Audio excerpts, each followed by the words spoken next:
கேட்க போகிறது கொஞ்சம் பெரிய கேள்வி தான். யார் கடவுள்? ஒரு மகானை ஒரு மனிதன் சந்தித்தான். அந்த மனிதன் கேட்ட கேள்வி, நீதான் கடவுள். அதற்கு அந்த மகான் சொன்ன பதில், நீதான் கடவுள் என்றார். அந்த மகான் அவருக்குள் இருக்கும் கடவுளை அறிந்தவர். அந்த மனிதன் அப்படிப்பட்ட தத்துவத்தை அறியார். உண்மை உண்மை. கடவுள் எங்கே இருக்காருன்னா சாய் வயிற்றில் இருக்கா, பிறக்கும் போதே ஆன்மா உள்ளவன். ஸோ மனிதன், பிராணன், ஆன்மா, கடவுள், இதுதான் விஷயம். அங்கேயே ஆன்மா வந்து பொதுவாக சொல்லப்போனால் அங்கிங்கனாதபடி எங்கும் இருக்கிறான் இறைவன். அங்குங்கனாதபடி எங்கே இல்லையா, அதான் கடந்து நிற்பவன். இருக்கும் இடம் விட்டு இல்லாத இடம் தேடி எங்கெங்கோ அலைகின்றாய் ஞானத்தங்கமே, அவர் ஏதும் அறியாரடி ஞானத்தங்கம். அவரவர்களுக்கு அவரவர் கடவுள், அவரவர்களுக்கு அவரவர் மதம். எந்த மதமாக இருந்தாலும் வந்த மகான்களின் வார்த்தைகளே வருது. இப்போ ஓம் என்பதற்குள் இறைவன் ஒளியாகவும் ஒளியாகவும் இருக்கிறார். அருமை. Light and sound. கடினமான பூஜைகளை மேற்கொண்டு நீங்கள் கடவுளை பார்க்காதீர்கள். உங்களுக்கு என்ன விதிக்கப்பட்டிருக்கிறதோ உங்களால் என்ன செய்ய முடியும்? சுகமே சொல்லுங்க சாமி. வாழ்க வையகம், வாழ்க வளமுடன். சுகமே சூழ்க. சுகம் இருந்தால் தான் சூழும். ஆமாம், சுகம் சூழ்ந்து இருக்கு நமக்கு. ஆமாம் சார். இந்த சுகம் என்பது அகத்தில் இருக்கணும். புறத்தின் சுகங்கள் நாட்டமில்லை. நிச்சயமாக அகத்தின் சுகத்தால் தான் ஆண்டவனை அடைமன். இதைத்தான் ஈகபர சுகம். ஈகம்னா இங்கே, பரம்னா மேலே. ஒரு மனிதன் ஈகபர சுகத்தை அடைய வேண்டும். இதை பெரியவங்க சொல்கிறாங்க. நிச்சயமாக. அதனால் சுகமே சூழ்க. ரொம்ப நன்றி சாமி. கலைமாமணி விருது 4000 தொலைக்காட்சி அருள்நர் ஜெயா டிவியில் பண்ணியிருக்கீங்க. அதுபோக சனீஸ்வரன் நாடகம், கந்தபுராணம் சீரியல், நிறைய விஷயங்கள் பண்ணியிருக்கீங்க சாமி ஆன்மீகம் சார்ந்து. உங்களை நேர்காணல் பண்ணுவதில் எனக்கு ரொம்ப ரொம்ப சந்தோஷம். அந்த இறைவனுக்கு இந்த நேரத்தில் நன்றி சொல்லிக்கிறேன் சாமி. கடவுளுக்கு நன்றி. கேட்க போகிறது கொஞ்சம் பெரிய கேள்வி தான். மனசில் ரொம்ப நாளாக ஊச்சிக்கிட்டு இருந்த கேள்வி. அதற்கு சரியான நேரம் இப்போ தான் வந்திருக்கு. யார் கடவுள்? அந்த கேள்விக்கான விட தெரியாமல் தான் வந்துக்கிட்டு இருக்கோம். அதை நீங்கள் கொஞ்சம் தெளிவுபடுத்தினா நல்லாயிருக்கும் சார். நல்ல கேள்வி. முதல்ல நாம் எங்கிருந்து வந்தோம், என்ன செய்துக்கிட்டு இருக்கோம், எங்கே போக போகிறோம், பொதுவாக கேட்குற கேள்வி. நிச்சயம். பகவான் ரமண மகரிஷியை அவர்கிட்ட வர்றவங்களுக்கெல்லாம் ஒன்று சொல்லுவார். என்ன, இங்கே வந்து உட்காந்து கேள்வி கேட்பாங்க. முதல்ல போய் உன் வேலையை பாருங்க. வந்தவன் நினச்சிக்குவான் ஏதோ சமையல் பண்ணணும், தோட்டம் பார்க்கணும். நீ வந்த வேலையை பார் இந்த பூமிக்கு. அந்த வேலை தான் இந்த வேலை நாம் பேச போகிறோம். ஸோ இந்த நாம் எங்கிருந்து வந்தோம், என்ன செய்து கொண்டிருக்கிறோம், எங்கே போக போகுது, இந்த கேள்விக்கே விடையே கடவுள் தான். இப்போ முதல்ல கடவுள் எங்கேருந்து வந்தார், என்ன செஞ்சுக்கிட்டு இருக்காரு, அவர் எங்கே போவார் அப்படிங்கிறதான் கேள்வி. இதற்கு 3 விஷயங்கள் இருக்கின்றன. Who is God, where is God, what is the meaning of God. இந்த கடவுள் யார் அப்படிங்கிறதுக்கு பாகவதம் சொல்லுது, அதே நேரத்தில் உபனிஷத்தும் சொல்லுது. அவர் நானே பிரம்மங்கிறார். ஸோ இந்த கடவுள்னா கடந்து உள் நிற்பவர் தான் கடவுள். இது வந்து உபனிஷத்தில் ஐத்தரேய உபனிஷத்துன்னு ஒன்று.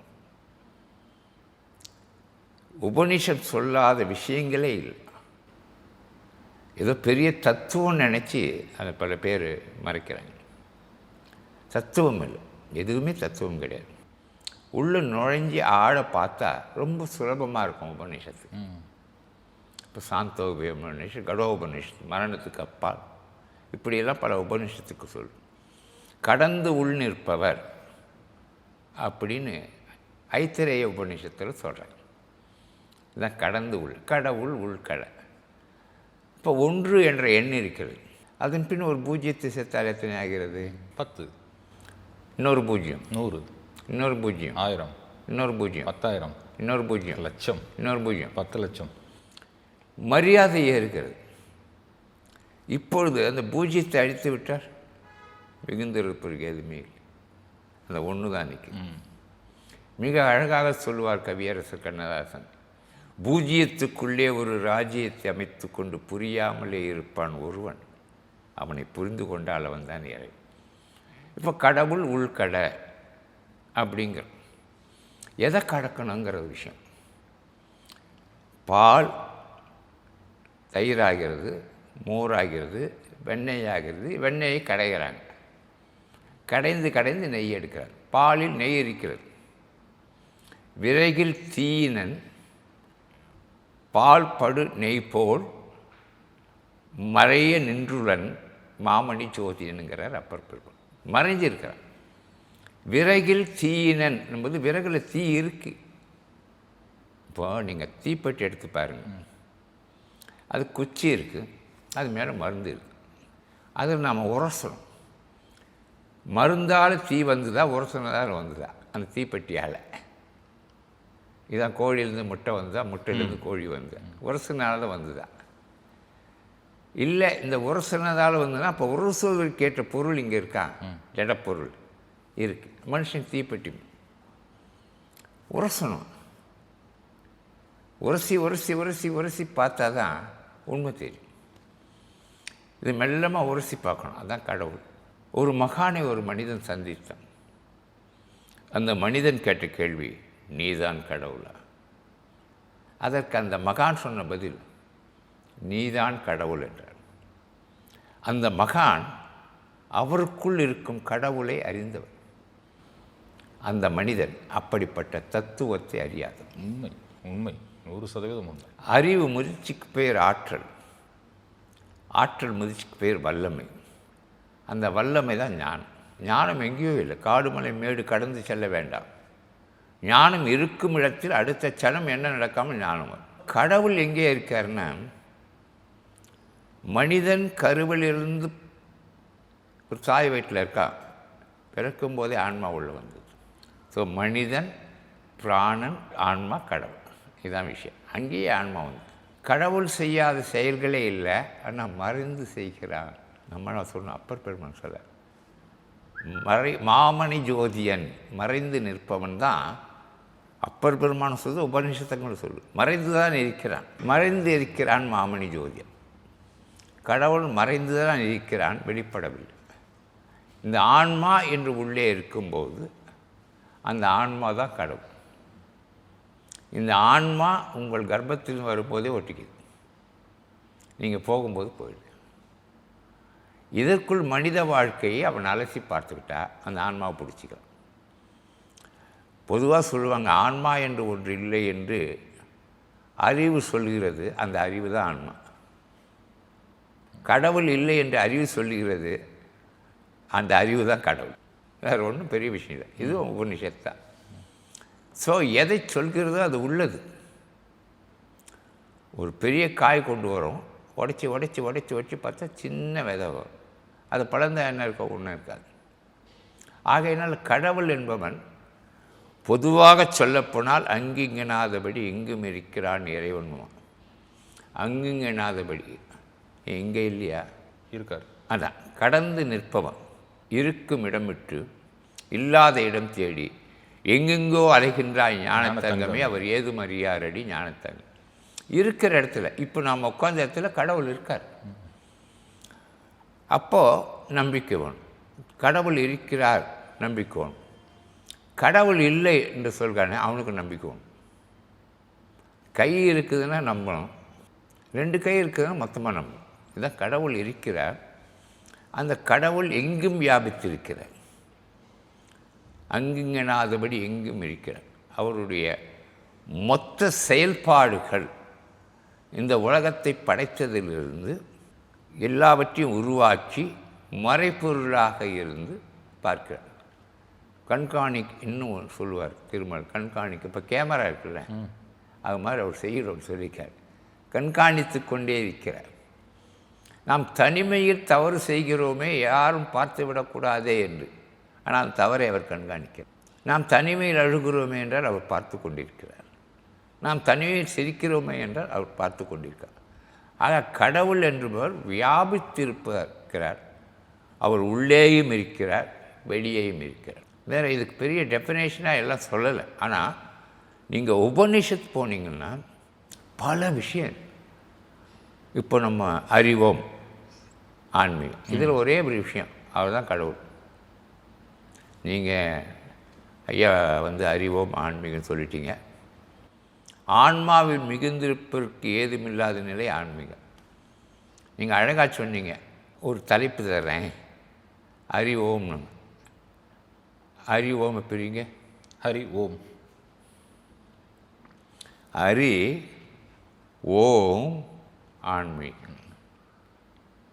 அந்த அரி ஓமுங்கிறது, அரின்னா அறிவு, அரின்னா நான் பரமாத்மாவை சொல்ல, அரி ஓம். ஏன்னா அரி ஓம்ங்கிறது பெரிய அரி, ஹரன் ஹரிங்கிறதுக்கு சின்னது. அரி ஓம் ஆன்மீகம். அந்த ஓமை அறிவதற்கு ஆன்மீகம் உதவி செய்கிறது. இப்போ ஆன்மீகம் அறிவோம் அப்படிங்கிறதுக்கு நீங்கள் வரல. ரொம்ப சந்தோஷமான டைட்டில்.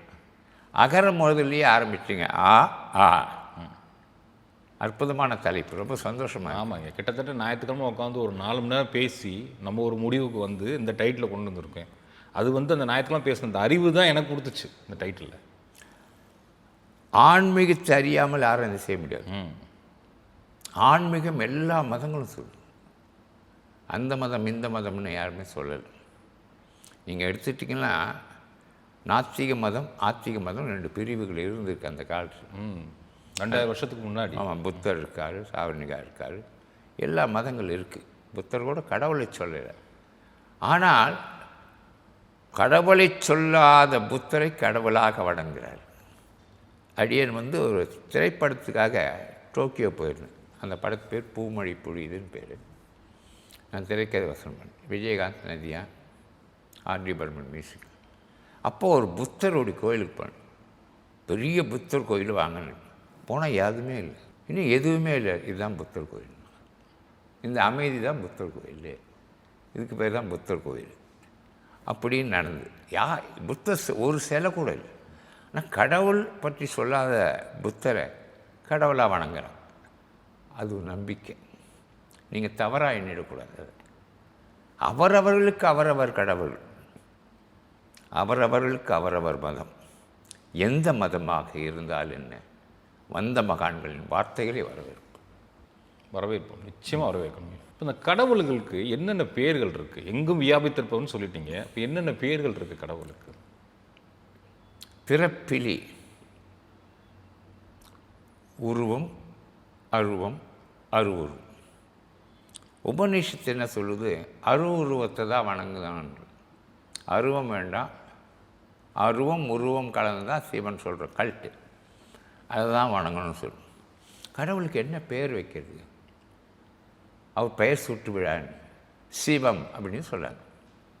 பொதுவாக சிவம் என்ன ஆகுதுன்னா கொக்கு இல்லைன்னா சவம் ஆகிடும். சிவனேன்னு கடை, கம்முன்னு கடைன்னா விநாயகர், கம் கம் கணபதி. சிவமே கடை. சிவனுக்கு என்ன பேருன்னா, பதஞ்சலி யோகத்தில் ஒரு பொருள், அதுதான் ஓங்காரம். ஓம் என்பதுதான் கடவுளின் பெயர். இந்த ஓங்காரத்தை தஸ்ய வாசக பிரணவக அப்படின்னு ஒரு வேர்டு இருக்குது. தஸ்ய வாசகன்னா சிங்கிள் வேர்டு, பிரணவம். பிரணவம்னா ஓம். அப்படிப்பட்ட ஓம் என்ற பிரணவத்தில் தான் அவர் இருக்கார். அவர் பேர் வந்து ஓம். இது மட்டும் இல்லை, கடவுளுக்கு இன்னும் நிறைய பேர்கள் சொல்கிறோம். விஷ்ணு சஹஸ்ரநாமத்திலும் சரி, அஷ்டோத்திரனும் சரி, கோடி அர்ச்சனையும் சரி, இது அபிமானிகளால் சொல்லப்பட்டது. அதே போன்று கடவுளுக்கு என்ன பெயர் வரும்? நமச்சிவாய வாழ்க, நாதன் தாழ் வாழ்க, இமைப்பொழுது மின்னஞ்சி நீங்காதான் தாழ்வாழ்க, கோகனி ஆண்டு குருமணி தன் தாழ்வாழ்கன்னு அவர் சொல்லிட்டார். அவர் நமச்சிவாயன்னு சொல்லிட்டார். ஏன்னா பஞ்சாட்சரத்தை சொன்னால் அது மந்திரம். ஸோ அந்த மந்திரத்து தான் மந்திர ரூபியாக இருக்கிறான் சிவபெருமான்.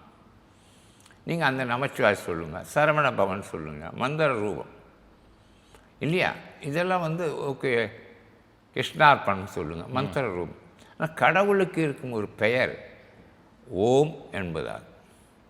இப்போ கடவுள் எங்கே இருக்கான்? ஆமாம், அடுத்த கேள்வி அது. ஆமாம், உங்களுக்கு புரிகிற வரைக்கும் எங்கே இருப்பான்? ஏற்கனவே சொல்லிட்டா அங்கே இருப்பான். எங்கேயும் வியாபித்திருப்பார்னு சொல்லிட்டீங்க. இப்போ இந்த பதஞ்சலி யோகத்தில் சொன்ன இல்லையா, தஸ்ய வாசக பிரணவ ஓம் என்பதற்குள் இறைவன் ஒளியாகவும் இருக்கிறான். அருமை. Light and sound. இந்த ஓம் என்ற ஓங்கார தத்துவத்தை அகார உகார பகாரத்தின் சம்மேளனமே ஓம். அகர முதல எழுத்தெல்லாம் ஆறு தான் ஆரம்பிச்சு. இந்த ஓமை வெளியே சொல்லக்கூடாது, அது பேர் ஜபம். ஓ, வெறும் ஓம். ம், நீங்கள் சிந்திக்கிறது ஓம் விநாயகாய நம, ஓம் சிவாய நம, ஓம் மகாவிஷ்ணு ஆட் பண்ணி சொல்லிடலாம். ம், ஓம் என்பது சொல்லக்கூடாது. ஓம் என்பதே ஓம் ஓம் ஜபம் அஜபமாக உள்வாங்க. ம். ஆ என்றால் இல்லை, வி என்றாலும் இல்லை. மலம் கழிக்காதவனாமல் விநாயகன், தனக்கு மேல் ஒரு நாயகன் இல்லாத, வி என்றாலும் இல்லை. அபர்ணா ஒரு பேர் இருக்கு, ஆ என்றால் இல்லை. சிவபுராணத்தின்படி சொல்லப்படுமானால் இந்த பார்வதி தவம் இருந்தால் சொல்கிறாங்க இமாச்சல். இதை கவிச்சக்கரவர்த்தி காளிதாசன் ஓமை திலகம். பார்வதி தவம் இருந்தால் ரிஷிகளும் தவம் இருந்தனர். அங்கே பர்ணான்னு ஒரு இலை இருக்கும், இவ்வளோ பெருசு, அதுதான் பர்ணகசால். இந்த ஓலையில் போடுறதில்ல. ரிஷிகள் பசிக்கு அந்த பர்ணாவை உண்பார். ஆனால் பார்வதி, அதாவது இமவான் புத்திரி பார்வதி, பர்ணாவையும் உணவாக ஏற்றுக்கொள்ளாமல் இருந்தார். அப்போ முன்னால் போகணும், அபர்ணா என்று அவளுக்கு பேர் அப்படின்னு காளிதாசன் சொல்லலாம்.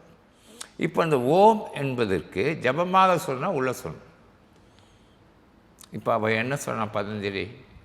ஓம் என்பதற்கு இறைவன் ஒளியாகவும், லைட்டு ஒளியாகவும், சவுண்டாகவும் இருக்கான். ஓம் என்பது உன்னில் இருக்கிறது, கடவுள் எங்கே இருக்கிறான். ஒன்று மக்களுக்கு சொல்ல வேண்டியது, இது பிஹெச்டி பட்டத்துக்கு போக வேண்டியவங்க. மக்கள் என்ன கேட்குறான்? எத்தை தின்னா பெத்தன்னு தெரியும். அதுதான் அவன் கேள்வியே, அதுதான். இதை தின்னா பெத்தன்னு தெரியும். ஓமுன்னு சொல்லு, முடியாது. ஏன்னா அவனோட ஃபாஸ்டஸ்ட், இந்த உலகம் வந்து ரொம்ப ஃபாஸ்ட் ஆகிடுச்சு. அவனுக்கு ஒரு செகண்ட் தான் கண்ணை மூடி. கோயிலுக்கு போகிறான், தொழுகிறான். இப்படி தான் நீ கோயிலுக்கு போகணுன்னு சொல்லக்கூடாது. ஆனால் எப்படி போகணுன்னு ஒரு வரமுறை இருக்குது. கோயிலுக்கு போனேன் சார், நேராக போய் கும்பிட்டுட்டு வந்தேன். Very good.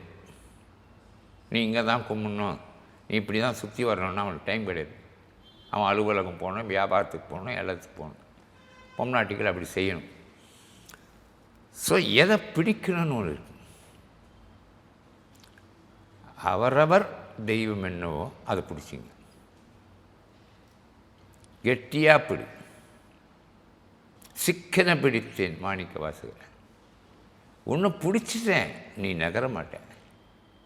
சிக்கனை பிடித்தேன், நம்பிக்கையோடு பிடிச்சிக்க. அப்படி அந்த தெய்வத்தை பிடிச்சி. அப்போ பிடிச்சேன். கபாலி கோயிலுக்கு போனேன், பாசாலி கோயிலுக்கு போனேன், திருப்பதி போனேன், முருகரை பார்த்தேன், வடபழனி போனேன், பழனிக்கு போனேன். ஒன்றும் நடக்கலையான்னா முதல்ல நீ போகும்போதே உன் மூதாதையர்கிட்ட சொல்லிட்டு போனியா? அந்த மூதாதையர் தான் குலதெய்வம். குலதெய்வத்தை வணங்காமல் போனால் எந்த தெய்வம் ஏற்றுக்கொள்ளாது. முதல்ல குலதெய்வம் தான் விஷயம். ஏன்னா வழிவம்சமாக பண்ணிட்டு வரேன். சால கிராமம், அதுக்கு பால் ஊற்றணும், போகணும், மடியாக இருக்கணும். மடினா சுத்தமாக இருக்கணும், சுத்தியாக இருக்கணும். முடியாது. அது பண்ணணும்னு ஆசை இருக்கலாம், மனசால் பண்ணுங்க. மானசீக பூஜைன்னு சால கிராமத்தில் இருக்குது. நம்ம இல்லாமல் இல்லை. நேபாளுக்கு அந்த போனால் நிறைய எடுக்கலாம். சால கிராமத்தை பற்றி திருமங்கையாளர் நிறைய பாடியிருக்கார். சால கிராமம் அடை நெஞ்சே அப்படின்னு. அது ஒரு பூச்சி தான். அது சங்கா வருது, சிவனா வருது, எல்லாம் வருது. அது பூஜை பண்ணுறது ரொம்ப கஷ்டம். கடினமான பூஜைகளை மேற்கொண்டு நீங்கள் கடவுளை பார்க்காதீர்கள். உங்களுக்கு என்ன விதிக்கப்பட்டிருக்கிறதோ, உங்களால் என்ன செய்ய முடியும், சின்னதாக பண்ணு. இப்போ கிருஷ்ண ஜெயந்தி வருது, சோமாசு அது இதெல்லாம் தீபாவளிக்கு பண்ணுறோம். கடவுள் சாப்பிட்டுறாரா? இல்லை. துக்காராம் மகாராஜுடைய பையன் வச்சா அவன் சாப்பிட்டார். ஸோ ஜாதி மதம் இனம் பேதம் இல்லை என்பது தான் ஸ்ரீ மகாபக்த விஷயம். கபீர்லேருந்து ஞானேஸ்வரர்லேருந்து எல்லாருமே ஜாதி மதம் கிடையாது. அது தெரியுங்களா? எந்த ஜாதி மதம் கிடையாது. So two your duty as soon as possible. உன் கர்மாவை செய், கடமை செய். அர்ஜுனன்கிட்ட சொல்கிறார் கிருஷ்ணன், நானும் கர்மாவை செய்கிறேன், கடமையை செய்கிறேன். இவர் ஏன் செய்யணும்னு, அவர் செஞ்சால் தான் நாம் செய்வோம். இது ஒரு வரமுறை, ஒரு பாடம். கிருஷ்ணனே பண்ணுறாரு, அப்போ நம்ம ஏன் சும்மா இருக்கணும்? ஸோ கடமை, கர்மா என்பது கடமை தான். நான் கடமை செய்திருப்பாங்க. நம்ம பக்த வயசில் 88 பேருக்கு மேலே இருக்காங்க. அடியானுங்க போய் நிறைய பண்ணியிருக்கேன். உயர் உழறவன், மண்பாண்டம் பண்ணுறவன், இவங்கெல்லாம் 200 கிலோமீட்டருக்கு மேலே ஆஷாட ஏகாதசியில் ஞானேஸ்வர சமாதியிலேருந்து நடந்து வராங்க. பைஜாமாஜிபா போட்டு ஒரு 1.5 கிலோ இருக்கும் அந்த ஜால்ரா. பெண்கள் துளசி மாடம் வச்சு வருவாங்க. எங்கே சாப்பிட்டார்கள், எங்கே தூங்கினார்கள் என்று யாருக்குமே தெரியாது. எங்கேயும் ஆசனம் கட்டுவது விட்டல் விட்டல் விட்டல். அங்கேருந்து நடந்து பண்டேரிபுரம் வராங்க பகவானை பார்க்க. இதுதான் பக்தி. நீங்கள் பக்தியை எங்கே பார்க்கலாம்?